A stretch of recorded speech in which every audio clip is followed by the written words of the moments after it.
So dito mga boss ay nilagyan ko ng pintura yung hypoid gear, no? Kasi magsusuka tayo ng tooth contact ng pinion gear. So no, para masunod natin yung specification niya. So wala akong ibang mailagay kaya pintura na lang. So dito ay hinigpitan ko siya. Ano, ikinabit natin yung kanyang housing ng kanyang pinion saka fuel pump para makita natin mamaya yung kanyang contact. So, mga boss, nakita nyo yung tooth contact doon sa pinion niya, sa pinion gear niya.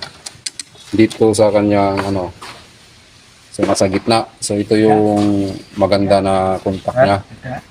Nasa gitna siya. So okay, kasi kapag dito siya lumapat yung gear ng pinion dito sa itaas, so kailangan mong bawasan yung shim. Magano ka ng thickness ng shim, magbawas ka. Pero kapag nasa ilalim na mismo, dun sa pinakailalim yung kanyang contact ng gear, ay dapat ay magdagdag ka ng shim. So sa nakikita ko ngayon, so nasa center naman ang contact ng ng pinion. Okay, very good.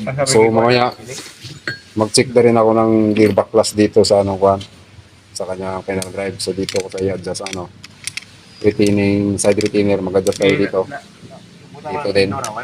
So pinalitan ko na siya ng bagong